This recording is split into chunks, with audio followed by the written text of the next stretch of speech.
Kita mulai yang akhirnya ya. Kemarin surat Al-Baqarah baru dapat satu ayat pertama. Kita lanjutkan ke ayat yang kedua. Bismillahirrahmanirrahim. Dzalikal kitabu la raiba fihi hudan lil muttaqin. Dzalika itu. Al-kitabu kitab.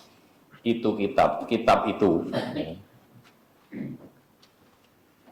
La raiba fihi. La raiba tidak ada keraguan. Tidak ada keraguan fihi padanya. La raiba tidak ada keraguan fihi padanya, pada kitab tadi. Hudan sebagai petunjuk, hudan petunjuk lil muttaqin untuk orang-orang yang bertakwa. Petunjuk untuk al-muttaqin, orang-orang yang bertakwa. Siapa orang yang bertakwa itu? Alladzina, orang-orang yang yu'minuna bil ghaibi. Mereka beriman kepada yang gaib. Allah itu kan gaib ya, jannah, neraka itu kan gaib ya. Beriman, malaikat. Wa yuqimuna sholata, dan mereka menegakkan sholat. Yuqimuna as-sholata, sholat, menegakkan sholat. Mengerjakan dengan memenuhi syarat dan rukunnya dengan baik, namanya menegakkan. Wa mimma, dan dari apa yang rozaqnahum, kami rizkikan kepada mereka. Mimma, dari apa yang rozaqnahum, kami rizkikan, kami Allah rizkikan kepada mereka. Yunfikuna, mereka berinfak, memberikan infak.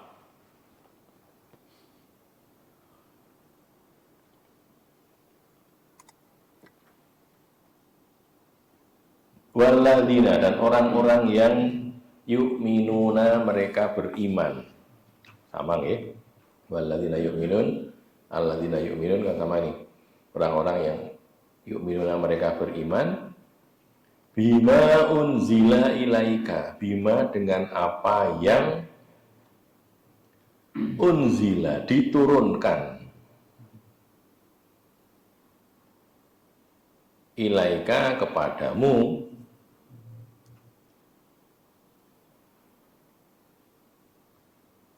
wa ma unzila, dan apa yang diturunkan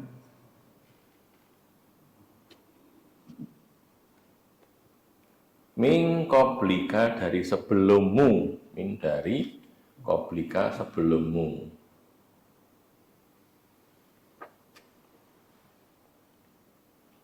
Wa bil akhirati, dan dengan akhirat, dengan al akhirati, akhirat,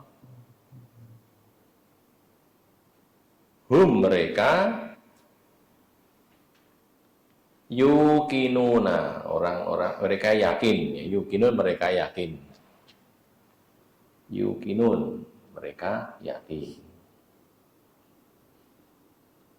Nah, dulu saya diajari guru saya, ini tulisan kabeh, alladzina, orang-orang yang yu'minuna, mereka beriman. Walladzina, orang-orang yang yu'minuna, mereka beriman. Itu jangan cuman orang-orang yang terus yu'minun beriman, jangan gitu. Nulisnya itu yu'minuna, mereka beriman, gitu nulisnya itu. Karena nanti ada yu'minu, dia beriman. Ada lagi tu'minu, kamu beriman, kan gitu kan, beda-beda lah. Makanya yu'minuna, mereka beriman.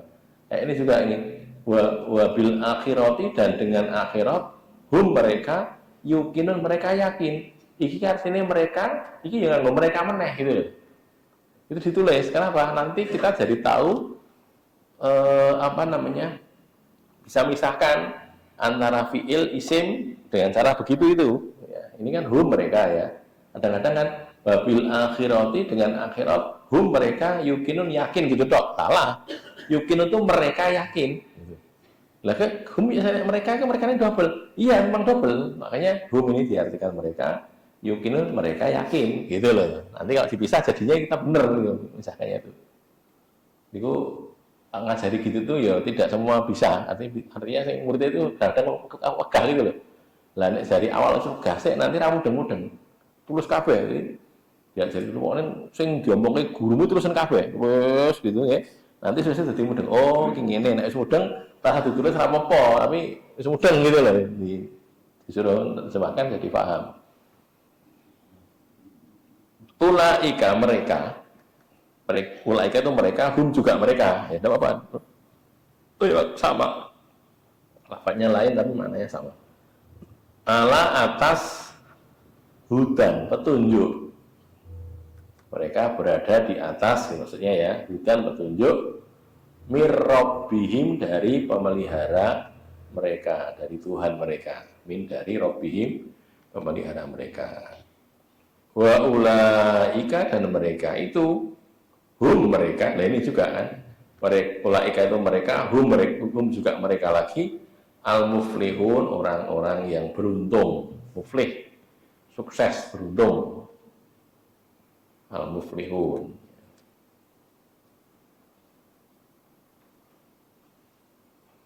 Ini dulu ya. Zalikal kitabu, kitab itu, maksudnya kitab ini gitu loh.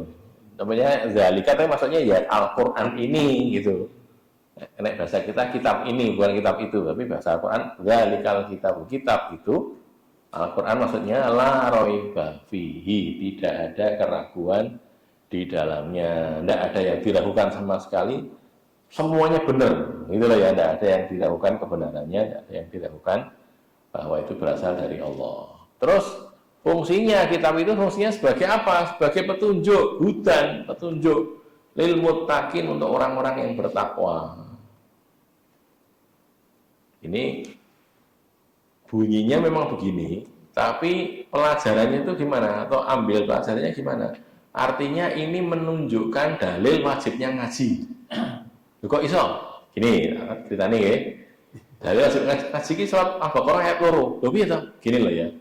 Kan Al-Qur'an itu kitab yang tidak ada keraguan. Tidak ada keraguan sama sekali, benar, 100% benar. Terus hudan sebagai petunjuk untuk orang-orang yang bertakwa.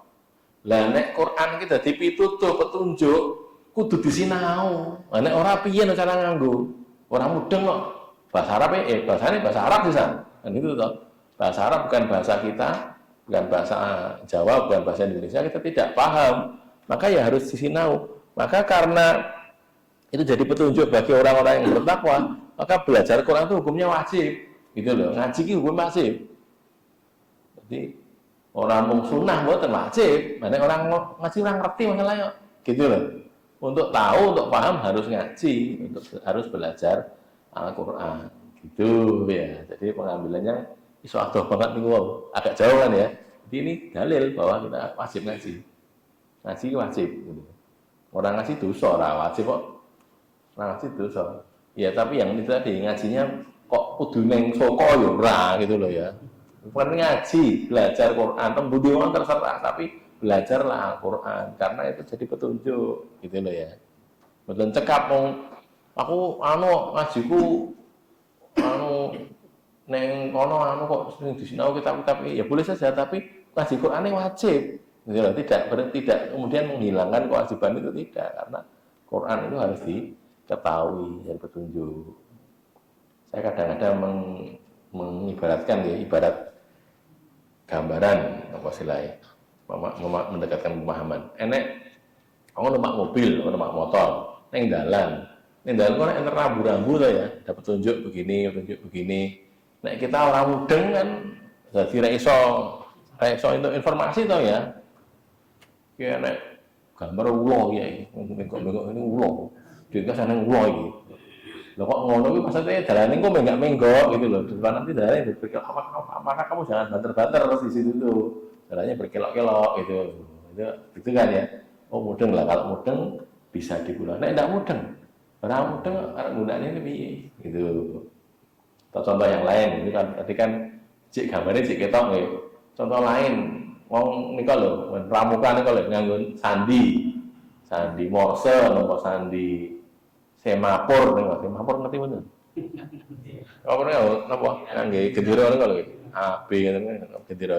Gitu tuh nek orang mudeng kayak ngopo nduplang-ndaplang kayak ngono lah. Ya orang mudeng kok jangan ngandani kowe, ngandani ngono nek bahaya gitu loh. Ngandani ini kan takwa Jawa ya. Makanya pakai semapur pakai tadi begini, terus ganti begini, terus begini, terus begini kan gitu kan. Itu untuk memberitahu. Di laut juga gitu ada, antar kapal gitu, memberitahunya ya pakai gitu. Kalau zaman dulu ya, mengenai radio gitu, pakai bendera, gitu. Bendera ini artinya ini, bendera ini artinya ini gitu loh. Itu dipelajari. Tuh ya. Nah, orang Jawa apa yang ngerti loh, enak kentongan. Kentongan itu kan juga candi tuh ya. Enak Rajapati, enak apa boleh itu. Enak obongan, maling, anu itu macam-macam itu kan. Itu enak sing banjir, enak sing tong, enak siji ting, tong gitu kan, jadi gitu. Enak sing telu, kan gitu kan. Disepakati artinya. Ini ngene ya, ini kemalingan, ini kene kebakaran kan gitu. Itu nek orang mudeng kayak ngopo, rupak-rupak lho kan nutuke eneng manfaate, eneng apa? Ada bahasa yang disampaikan gitu loh. Ya, jadi nek zaman dulu lagi di tempat-tempat tertentu pakai bakar geni gitu. Kan ada asapnya tuh ya. Jadi mereka gunung ini komunikasinya gitu tadi. Jadi enten bikin asap terus ditutupi sebentar terus dibuka. Asapnya munggah. Asapnya anggar suwe, enek asap suwe ning kono rodok suwe berarti ada begini. Nek asapnya kadang-kadang muncul, kadang-kadang enggak. Ya kayak tadi loh. Banter ini tuk dawa gitu kan. Itu juga sama, itu juga sound juga. Loh gitu kan petunjuk lah ya. Tunjuk. Sepur nih kan ngoten. Arep mangkat nih kan ya. Kamu ngoet ngoten kan ya. Kapan nih ngoten padha ngabari ini gua kok siap arep mangkat iki kan itu tuh. Itu ada begitu. Itu juga semua itu ada. Yang itu Quran juga begitu. Quran itu berbahasa Arab. Nek kita tidak sinau ora iso, makanya padahal nek ora iso piye dadi petunjuk, padahal ini petunjuk harus tahu, makanya sinau ini wajib, itu loh ya wajib. Belajar Quran itu hukumnya wajib. Wajib untuk siapa? Untuk setiap muslim. Aku wis kok lho kok wis piye? Lah anu bojoku wis ngaji kok. Lho kok ya wajib ngaji. Kok bojoku kok enggak. Sampai tiap orang itu wajib, harus tahu gitu.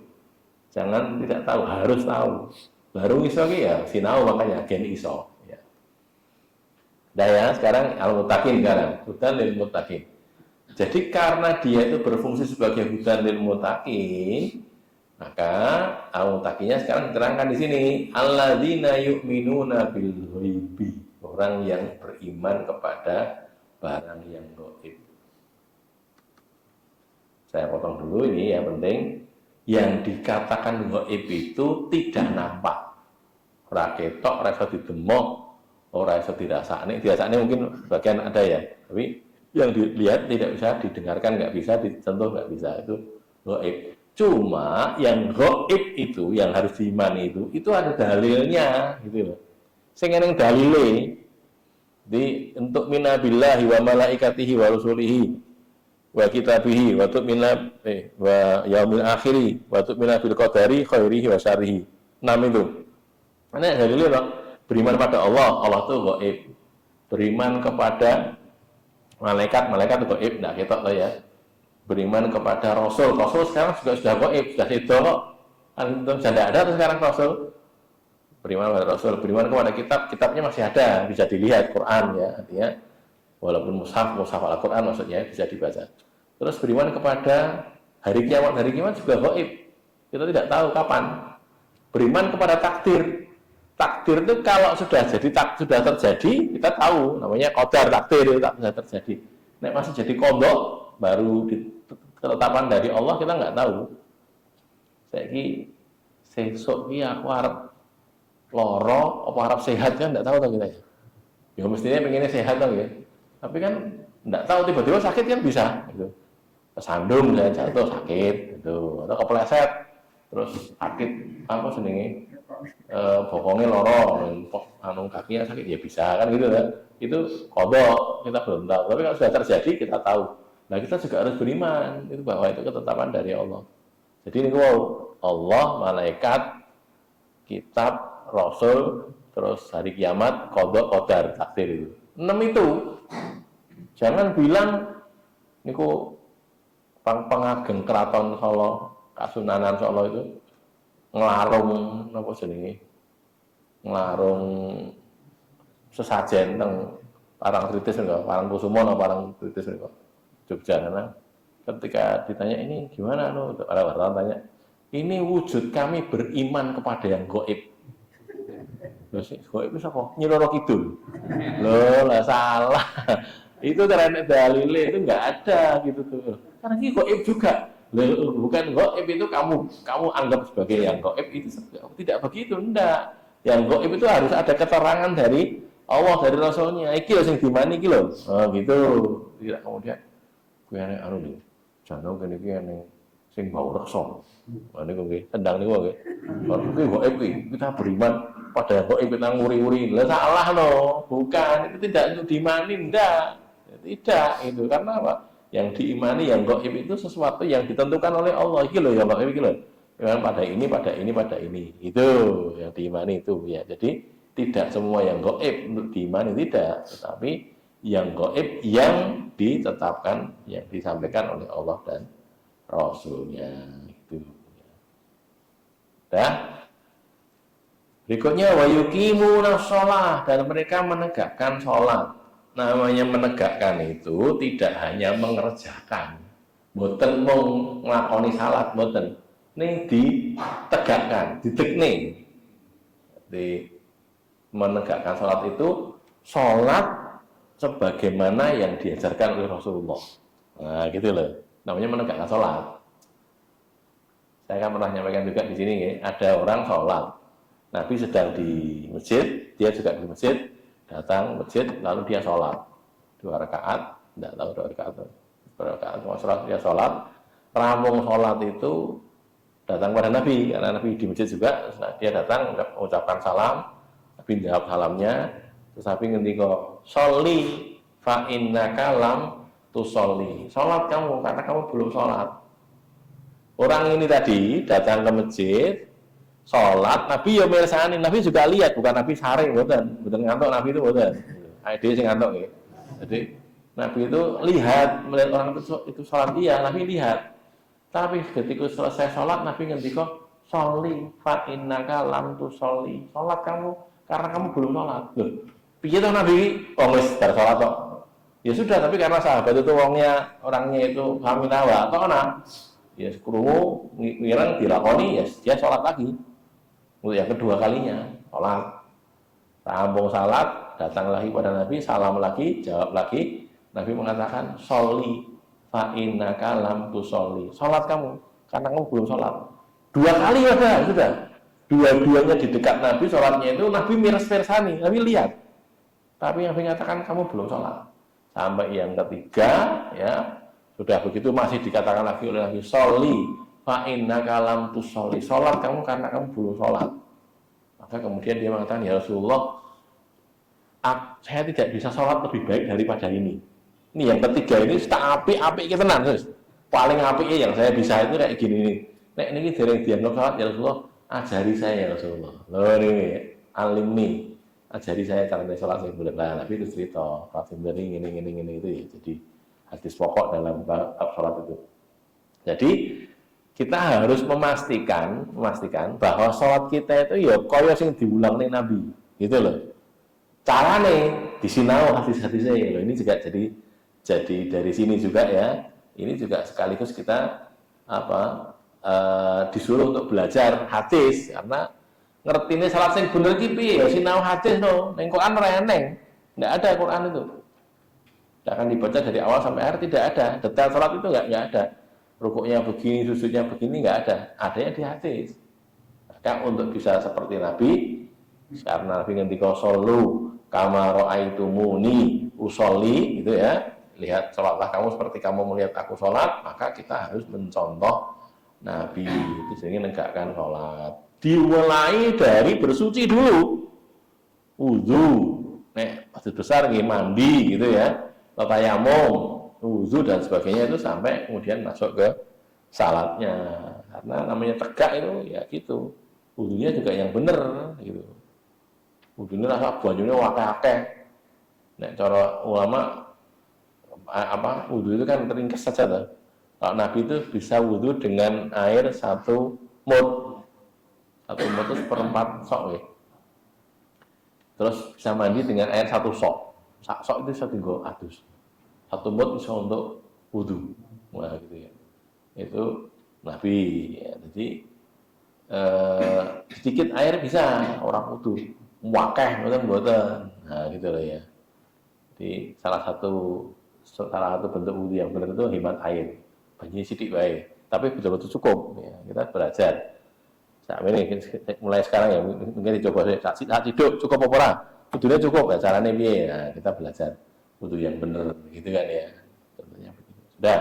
Jadi diketahui sampai ke tingkat itu, nanti prakteknya ya rukuknya sing bener piye, sujudnya sing bener piye, ngadeke duduknya dan sebagainya itu namanya menegakkan sholat. Ora mung nglakoni salat gitu. Berikutnya, wa mimma razaqnahum yunfikun. Dari sebagian yang kami rizkikan pada mereka, mereka berinfak. Jadi yang diinfakkan itu mboten kabeh, mboten sebagian saja. Dari kagungan diparingi oleh Allah. Diparingi karena bisnis berhasil, duit 1 miliar. 1 miliar kan oke nggih. Akeh banget 1 miliar. Bagi kita nih, bagi wong sugih-sugih niku ora enek artine 1 miliar. Sugih. Mereka kita kan banyak.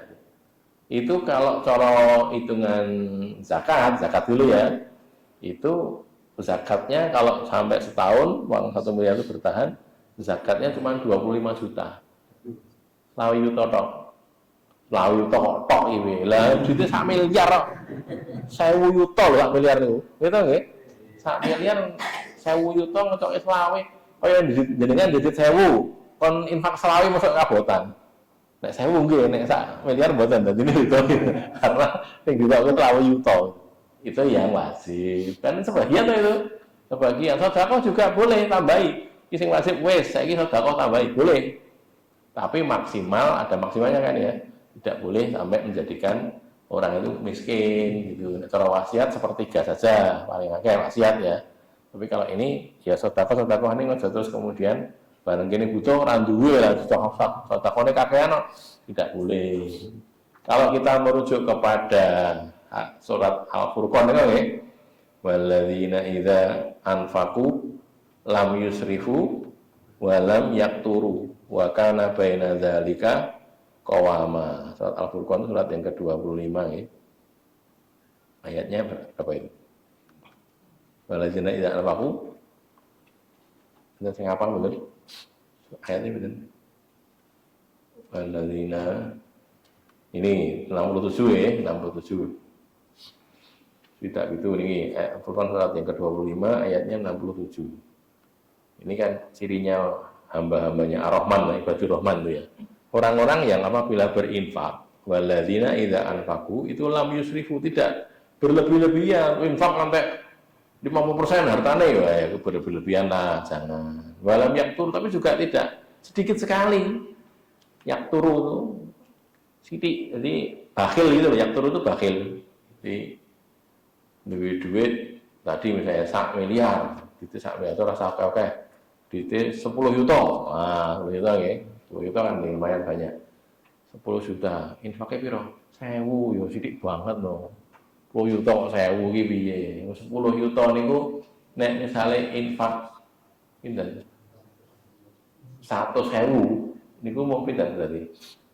1% nggih. 1% kan gitu ta ya. Ya nek 1000 ya sidik banget no.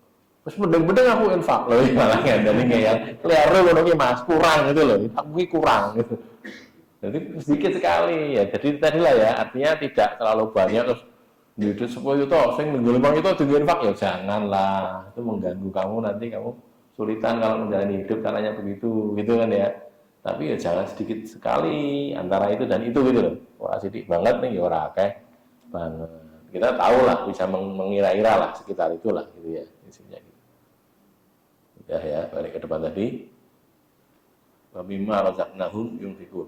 Jadi tadi sebagian itu diinfakkan. Terus ini juga ada keterangan gini kan. Mimma razaqnahum artinya kita infak itu harta yang Allah rezekikan pada kita. Jadi hartanya itu ya hartanya Allah, ini diberikan kepada kita gitu loh. Itu kita harus paham bahwa harta kita itu sebenarnya ya mung paringan Gusti Allah diparingi awake dhewe. Nek kita sadar begitu, kita tidak akan bakhil. Lah wong Gusti diparingi kok dadak bakhil ki ngopo to? Kan gitu. Di nopo ada orang tidak punya apa-apa, terus sama ada orang kaya, terus ini tak kai, kui omahku omahe nggonen, terus kena mobil-mobil nggonen apa wes gitu. Terus suatu ketika dia itu dimintai bantuan sama orang yang baik, yang ngasih maupun orang lain. Aku tolong terne ya, aku butuh rumah sakit ini mobil. Ojo, mobil ini mobil kok, lho iki piye to, wong gur dikeki go disiliwe lho, kan gitu kan ya. Kan tidak patut gitu loh, tidak patut. Ya memang betul diserahkan ke dia, iya, tetapi kan sekedar mau diparingi toh. Karena mimma razaqnahum dari apa yang kami rezekikan kepada mereka gitu. Allah memberi rezeki. Maka kalau hal begini, kalau orang beriman jadi paham, tidak patut kita itu menghalang-halangi menjadi orang bakhil, enggak patut sekedar diparingi kok. Paringi kuwi aku nyambut gawe tenanan. Sakniki ngeten. Nek bener loh ya, nek bener saben wong nyambut gawe tenanan mesti sugih, ora nek wong melarat mesti. Kan tentang ya. Prakteknya kan ada toh. Oh nyambut gawe iki ora mung tenanan. Sirah dimusikil, sikil dimusirah wis. Nyambut gawe esuk tekan esuk nek ora tekan bengi. Ya tetep melarat ya ada. Ya ada loh, faktanya ada gitu. Kan gitu tuh ya. Pagi nyambut gawe, terus mau bengi sore sik nyambut gawe nek. Dodolan apa ora ngono nggih, baru wis kene tengah malam. Tengah malam iku leren turu esuk-esuk nyambut gawe. Wis gitu tuh bendino. Ya tetep ora sugih-sugih. Ya ada itu. Artinya apa? Ya nek itu mesti berdampak begitu, mesti kan gitu. Kan tidak loh. Artinya Allah yang memberi itu. Allah yang memberi itu. Jadi kita jangan menepuk dada aku sugih kalau enggak, itu karena diberi oleh Allah saja. Jalarannya banyak, ya banyak. Sudah ya. Ada pertanyaan? Baru 2 ayat ini. Monggo. Berkaitan dengan infak tadi, misalkan kita punya tabungan 10 juta dalam waktu 1 tahun, itu kan infaknya 250.000.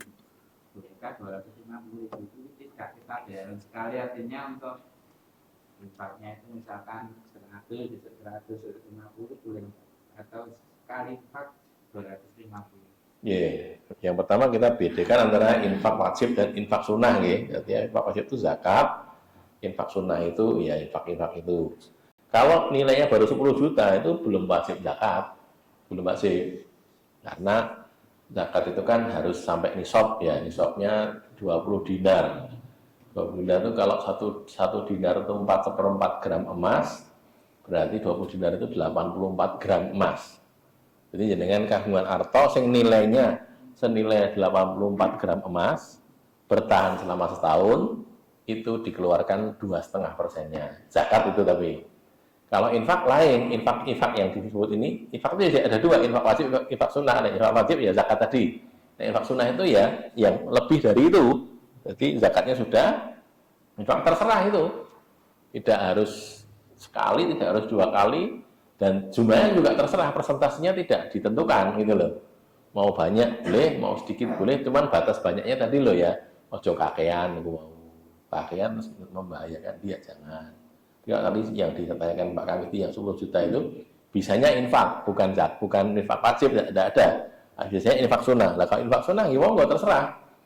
Mau di zakat kompensasi dikeluarkan atau mungkin langsung 250 atau lebih dari 250, terserah. Itu tidak ada keterangan, tidak ada jumlah persentasenya, nggak ada. Prinsipnya kalau mazhabnya Ibnu Abbas, ini mazhab Ibnu Abbas ya, kalau kita punya harta belum sampai nisab, itu memang tidak wajib zakat, tidak wajib infak wajib, nggak ada. tapi kita wajib menginfakkan sebagian. Menurut Ibnu Abbas. Jadi nek urung wajib zakat ki infak dari wajib, jumlahnya terserah. Gitu. Jadi kita punya uang cuma 10 tadi 10 juta ya. Ini kuwi tok ora tambah-tambah atau ya kadang-kadang tambah kadang sudah sing simpenane mau semono kuwi. Ya dikeluarkan lah tiap tahun atau tiap waktu infak terserah jumlahnya terserah. Ya, mau 1.000 bendino, 2.000 bendino ya boleh, mau berapa terserah. Tapi infak lah, berinfak lah gitu loh ya. Keluarkan sebagian harta. Gitu ya. Kalau zakat sekarang dia kan mungkin zakat bagaimana boleh nggak gitu? Boleh. Zakat itu dicicil boleh, diutang ya boleh. Ini waktunya zakat, nantinya zakat. Nah, duit kasih orang eneng, gitu kan ya?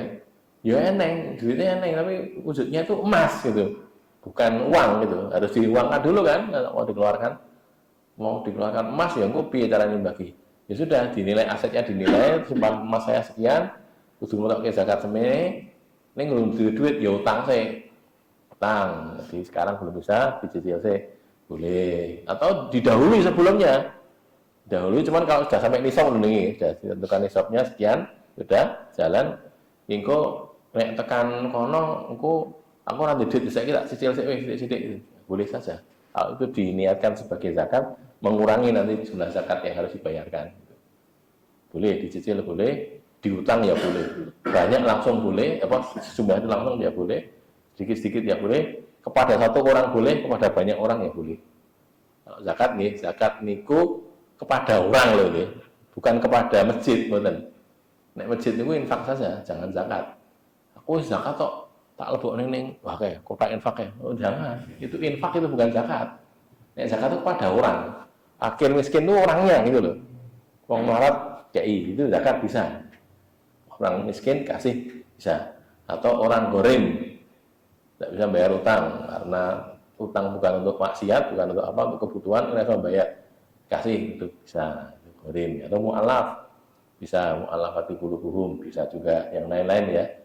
Ibnu Sabil orang yang kehabisan bekal di jalan ya boleh juga itu termasuk ya dapat infak dari atau dapat zakat tadi tapi tidak kepada lembaga salah itu lembaga ini pondok.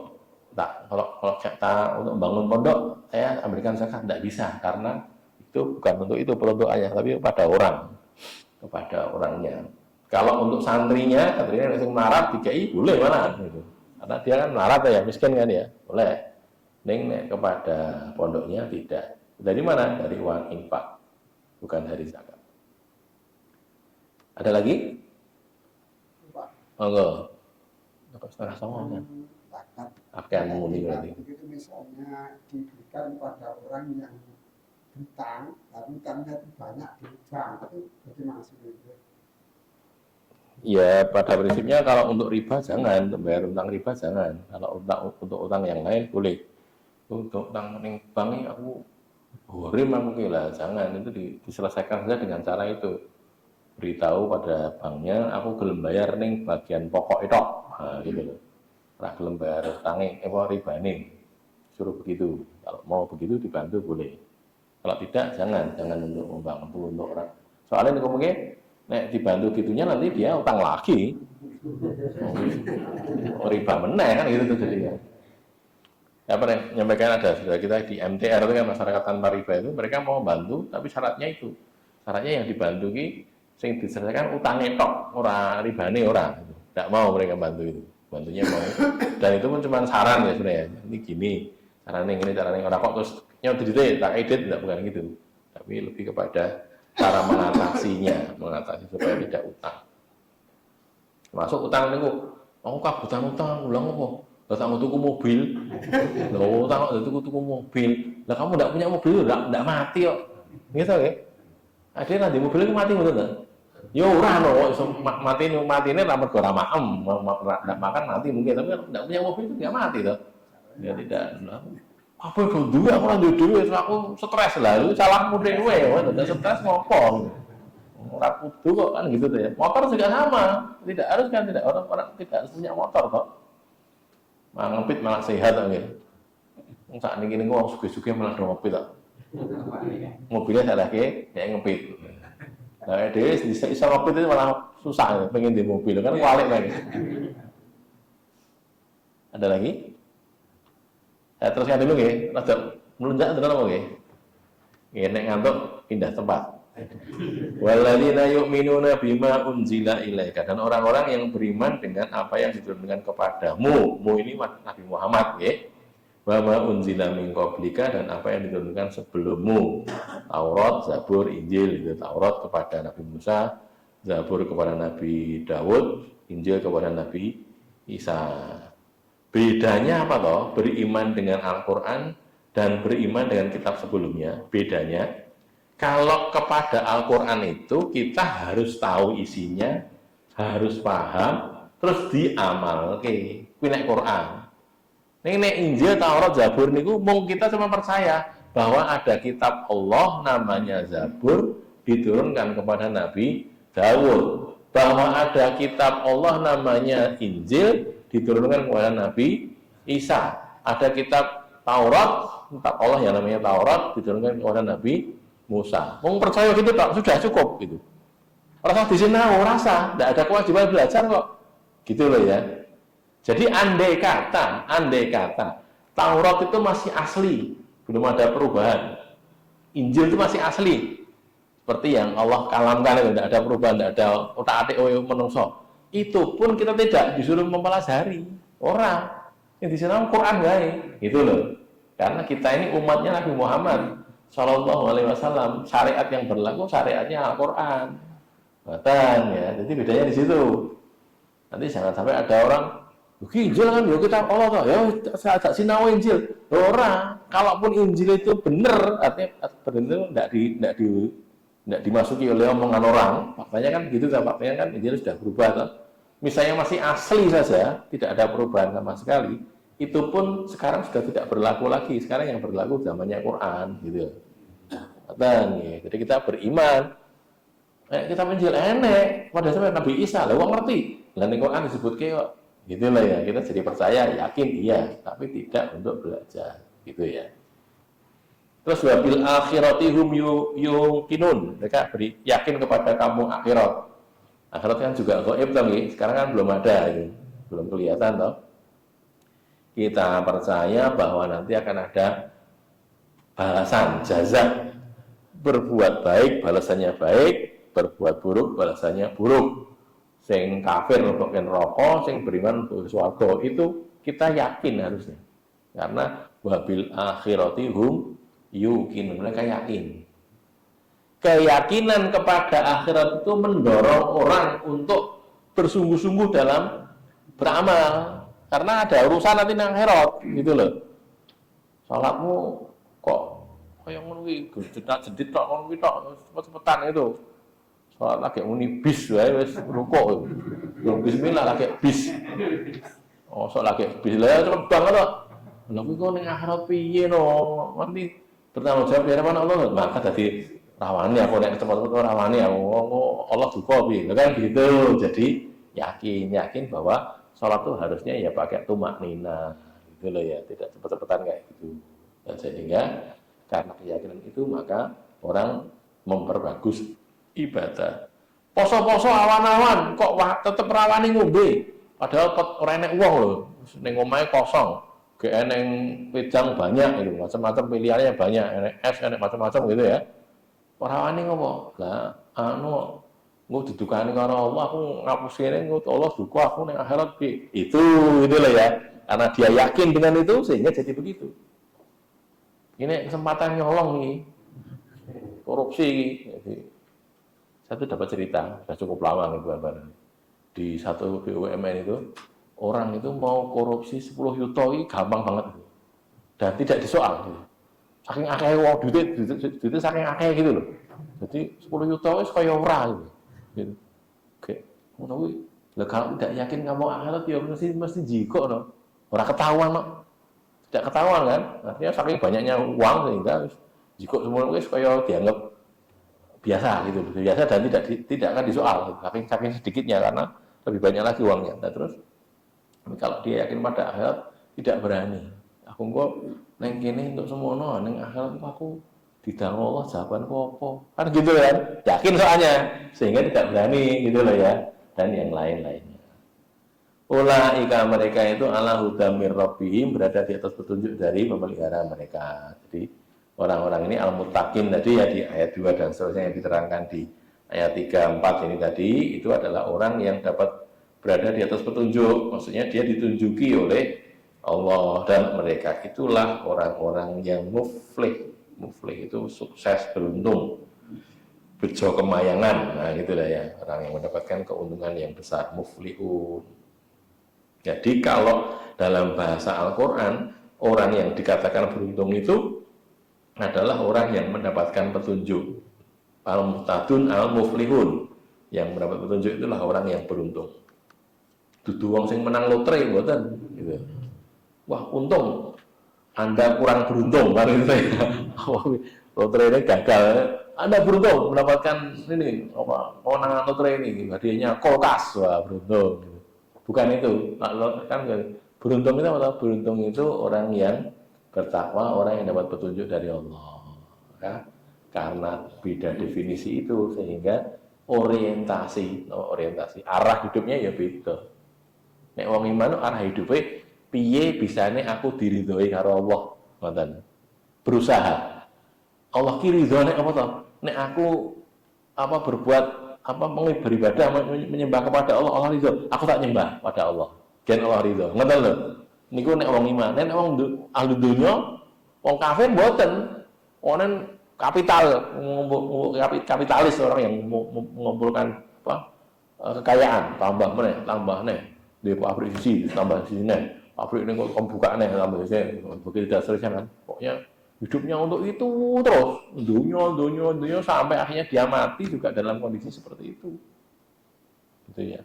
Jadi karena itu tadi ya hidupnya untuk itu kalau orang kafir, orang ahli dunia. Tapi kalau orang beriman karena tahu yang karena gini, karena mereka yang mengatakan muflih itu apa beruntung itu yaitu beruntung itu mana duit itu kuasa itu beruntung apa iso dilakoni. Gur Arab bulan yang ngono tok numpak pesawat niku to nggih. Jadi arep ning Klaten kok mau pesawat. Kaya Solo ning Klaten kok pesawat. Apa ya ana niki gambaran itu kan. Kaya dagelan Mataram nek meniko lho.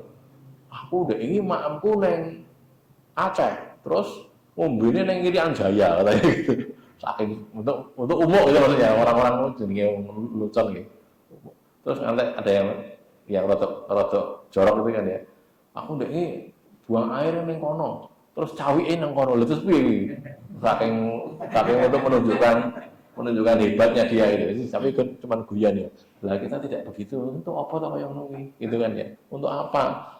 Menunjukkan kekayaannya itu. Karena nek cara napa jenenge? Psikologi napa nggih. Wong niku nek punya kekayaan itu kalau ahli dunia ya bukan orang beriman. Itu mesti pengen menunjukkan kekayaannya. Kan gitu ta. Nek wong sugih iki gen ketok nek sugih dituduhke sugih gitu loh. Nah, gitu kan. Numpak mobil ya ora mau sekedar mobil sing kira-kira sak kota kira nek sing duwe kecuali aku. Lho kan ngono ta nggih. Gen wah iki lho mobilnya hebat banget iki. Ora sah nganggo nyopir. Mobil otomatis kan ada nggih. Mobil niku ora mung nek metik kan sikile sing kiwa ora sah nganggo ya nggih. Nek mobil biasa sikile kiwa karo tengen nyopir mobil niku lho. Mobil niku nek mobil biasa niku mboten metik manual itu kan kaki kiri dan kaki kanan jalan semua ta nggih. Sing saged nyopir niku lho, sing saged nyopir kula critani mawon. Nek mobil metik sikile kiwa kan tak nganggo ta nggih, leren gitu. Menurut sikile tengen tok. Lah nek mobil apik niku sikile leren loro-loro nih. Dadi silong itu iki saged. Lha kula ngerti niku. Numpang ngoten betul-betul niku lho mau numpang ngene wong liya. Dadi nyopir ngeten iki iso. Lah gasnya nganggo tangan. Gasnya nganggo tangan tuh bisa, saking bagusnya. Itu pun belum apa-apa, itu nanti bisa dibuat otomatis. Jadi dibuat model otomatis, terus wongnya niku ora nyekel setir, ngeten iki lho, tengok-tengok dadi kaya dhewe ngombe, mobil aku dhewe. Itu nek mobil apik. Lah nek wong sugih kan pengen nek wong sugih ora iman loh ya, orang kaya tidak beriman ingin menunjukkan begitu pada orang gitu loh. Jadi mlaku liwat tuh karo menga-mengo lho. Nyoba ngono kae piye kae? Ah piye nabrak piye? Ora nabrak iki mobil apik kok. Kan ngono gitu. Maunya gitulah. Kita tidak begitu. Orang beriman itu tidak begitu. Walaupun dia kaya, tapi kekayaannya tidak dipamer-pamerkan gitu, mboten gitu loh ya. Tidak, tapi digunakan untuk hal yang bermanfaat terutama untuk dirinya, menyelamatkan dia nanti di akhirat. Ngoten nggih. Jadi itu al-muflihun sekali lagi, orang yang beruntung itu orang yang mendapatkan petunjuk dari Allah Subhanahu wa taala. Baik, sampai di sini. Sebelum saya akhiri, ada pertanyaan? Silakan. Apa perbedaan antara kalimat yu'minuna dan yu'minuna, antara iman dan yakin? Bedaannya antara iman dan yakin. Ya sebenarnya sama saja. Iman itu ya yakin itu ya beriman. Cuman memang kalau yakin itu kan kaitannya dengan apa istilahnya, sesuatu yang membuktikan gitu ya, dibuktikan. Jadi dia punya ilmu, ya kan loh. Orang bisa yakin tuh kalau dia punya ilmu, terus ilmunya itu dia praktekkan, terus dia jadi sampai pada tingkat keyakinan. Maka ini juga sama. Kok dia bisa yakin dengan akhirat? Karena dia punya ilmu. Ilmunya apa? Ya belajar Quran itu tadi. Sinau nggak yakin. Kita dikandani, iki enek kabelnya ini enek strumnya loh. Kalau awal-awal pertama kali dikandani kan kita belum yakin toh. Salah satu buktinya nanti kalau yakin nih kadang-kadang satu strum tenan, jadi yakin aku yakin kan gitu kan, itu jadi begitu. Atau tidak begitu ada strum, tapi dia pelajari. Oh ini kabel ini ada elektronnya, ada protonnya, ada begini aja. Akhirnya terus ini ada apa, positif negatif. Ini begini. Dengan ilmunya dia jadi yakin. Jadi kepada seperti itu. Kalau beriman ya iman juga yakin sebenarnya, tapi lebih kepada yang lain. Kalau yakin tadi ada ilmunya tadi. Ada pertanyaan lagi? Barangkali? Cukup nggih? Qul qouli hadza, astaghfirullah li wa lakum, alhamdulillah.